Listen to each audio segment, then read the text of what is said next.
Hello everybody, welcome to another special edition of Racing Thrifts. We are here at beautiful Charlotte Motor Speedway at the Coke 600 Sunday morning.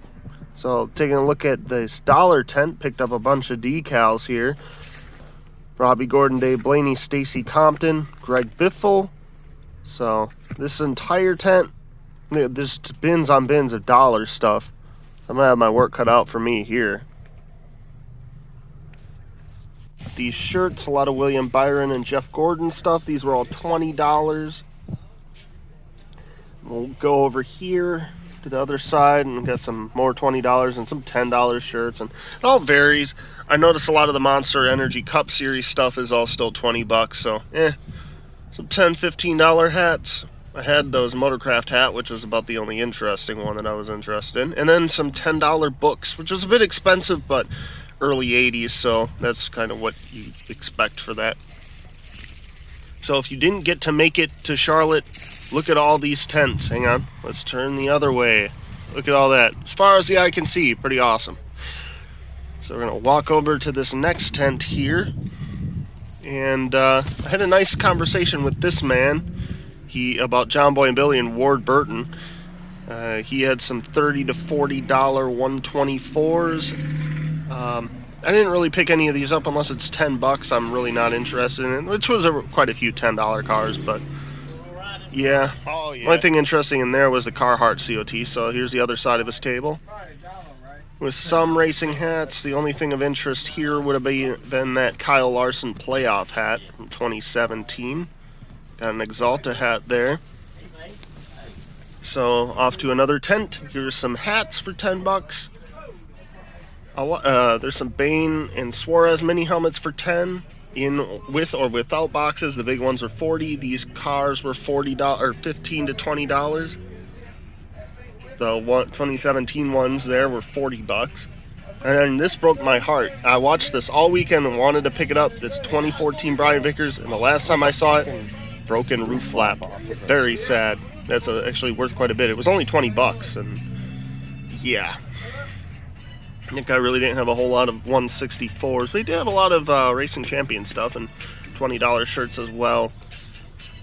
So off to this table, and this pretty gross-looking Jason Keller 2000 160 or 124, $20. Passed on that.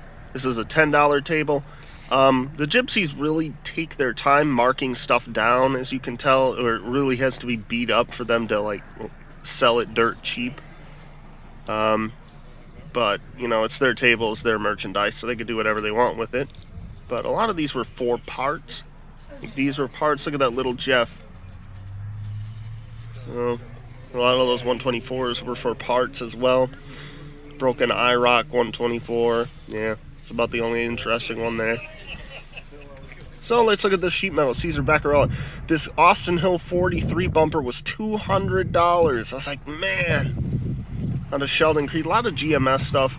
They won't get any more GMS stuff. Almost picked up that Lassard bumper, and that Janet King piece was Stephen Light, of course, so I passed on it. But they won't get GMS stuff anymore because Racing Warehouse has that contract now, so they'll get all of it. And the DJ Kennington side, which was about $150, I think. Not too bad. Off to another tent, but this one had some trading cards in it, so let's walk down there. And it's actually a pretty rare thing for a gypsy to bring cards.